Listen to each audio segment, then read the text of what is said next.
जय श्री कृष्णा। आज शनिवार के दिन आइए सुनते हैं शनिदेव और सूर्यदेव की यह कथा। धर्म ग्रंथों के अनुसार सूर्य की द्वितीय पत्नी के गर्भ से शनिदेव का जन्म हुआ। जब शनिदेव छाया के गर्भ में थे तब छाया भगवान शंकर की भक्ति में इतनी ध्यान मग्न थी कि उसने अपने खाने पीने तक शुद्ध नहीं थी, जिसका प्रभाव उसके पुत्र पर पड़ा और उसका वर्ण श्याम हो गया।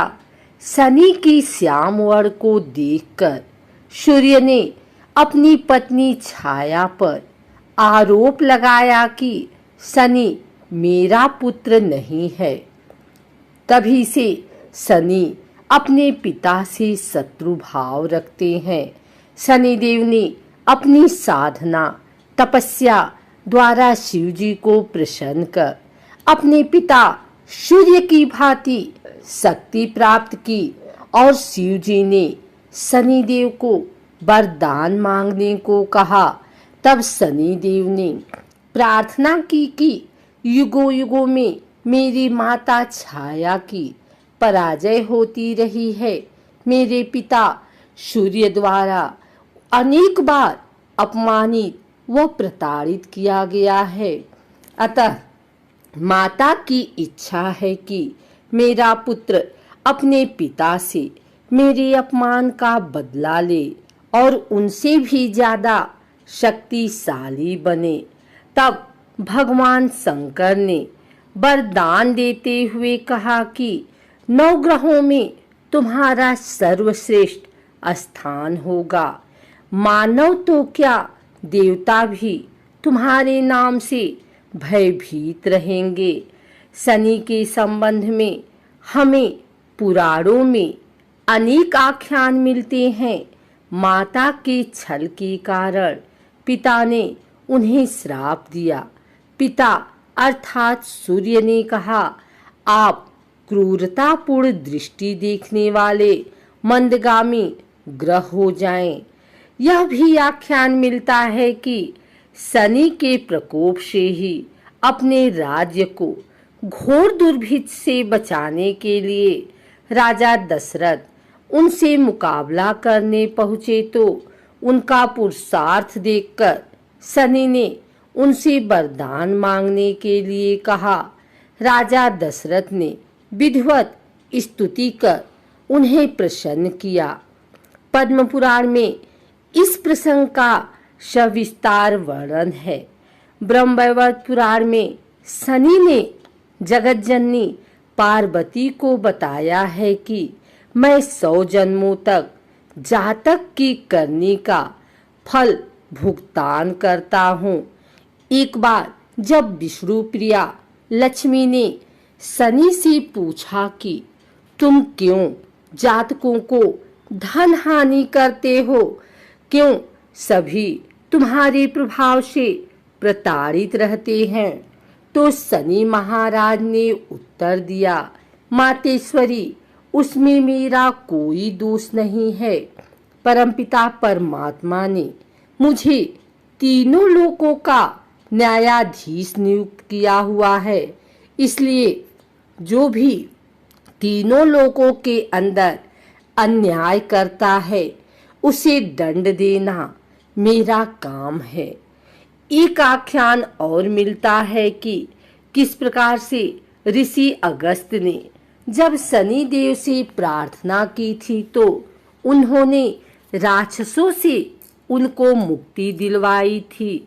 जिस किसी ने भी अन्याय किया उनको ही उन्होंने दंड दिया, चाहे वह भगवान शिव की अर्धांगिनी सती रही हों, जिन्होंने सीता का रूप रखने के बाद बाबा भोलेनाथ से झूठ बोलकर अपनी सफाई दी और परिणाम में उनको अपने ही पिता की यज्ञ में हवन कुंड में जलकर मरने के लिए शनि देव ने विवश कर दिया। अथवा राजा हरिश्चंद्र रहे हों, जिनके दान देने के अभिमान के कारण सप्तनिक बाजार में बिकना पड़ा और शमशान की रखवाली तक करनी पड़ी। या राजा नल और दमयंती को ही ले लीजिए, जिनके तुच्छ पापों की सजा के लिए उन्हें दर दर का होकर भटकना पड़ा और भुनी हुई मछलियां तक पानी में तैरकर भाग गई।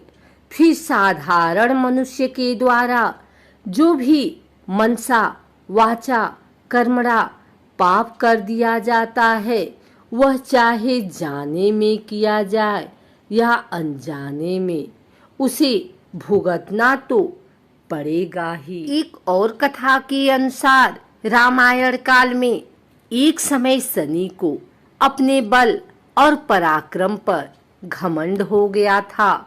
उस काल में हनुमान जी के बल और पराक्रम की कीर्ति चारों दिशाओं में फैली हुई थी। जब शनि को हनुमान जी के संबंध में जानकारी प्राप्त हुई तो शनि बजरंगबली से युद्ध करने के लिए निकल पड़े। एक शांत स्थान पर हनुमान जी अपने स्वामी श्री राम की भक्ति में लीन बैठे थे। तभी वहां शनि देव आ गए और उन्होंने बजरंगबली को युद्ध के लिए ललकारा।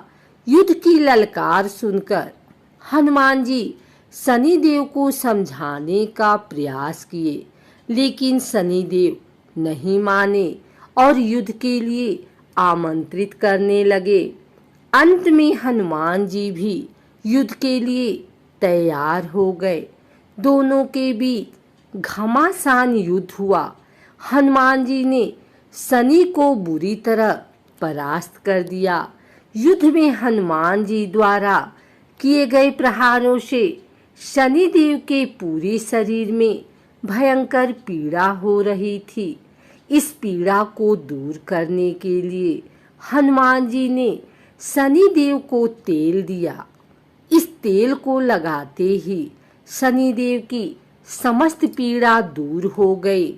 तभी से शनि देव को तेल अर्पित करने की परंपरा है।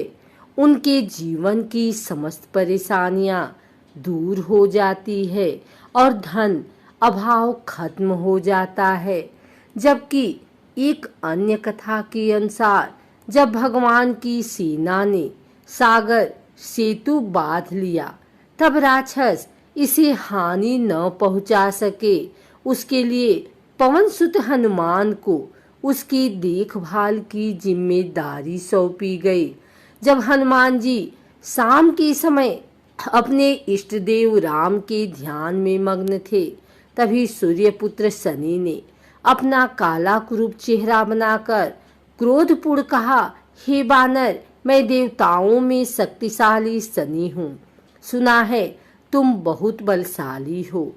आंखें खोलो और मेरे साथ युद्ध करो। मैं तुमसे युद्ध करना चाहता हूँ। इस पर हनुमान ने विनम्रता पूर्वक कहा, इस समय मैं अपने प्रभु को याद कर रहा हूँ। आप मेरी पूजा में विघ्न मत डालिए। आप मेरे आदरणीय हैं। कृपा करके आप यहाँ से चले जाइए। जब शनिदेव लड़ने पर उतर आए तो हनुमान जी ने अपनी पूंछ में लपेटना शुरू कर दिया। फिर उन्हें कसना प्रारंभ कर दिया और जोर लगाने पर भी शनि उस बंधन से मुक्त न होकर पीड़ा से व्याकुल होने लगे। हनुमान ने फिर सेतु की परिक्रमा कर शनि के घमंड को तोड़ने के लिए पत्थरों पर पूंछ को झटका दे देकर पटकना शुरू कर दिया। इससे शनि का शरीर लहूलुहान हो गया, जिससे उनकी पीड़ा बढ़ती गई। तब शनिदेव ने हनुमान जी से प्रार्थना की कि मुझे बंधन मुक्त कर दीजिए। मैं अपने अपराध की सजा पा चुका हूँ, फिर मुझसे ऐसी गलती नहीं होगी। तब हनुमान जी ने जो तेल दिया उसे घाव पर लगाते ही शनिदेव की पीड़ा मिट गई। उसी दिन से शनि देव को तेल चढ़ाया जाता है, जिससे उनकी पीड़ा शांत हो जाती है और वे प्रसन्न हो जाते हैं।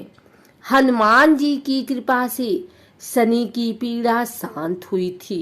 इसी वजह से आज भी शनि हनुमान जी के भक्तों पर विशेष कृपा बनाए रखते हैं।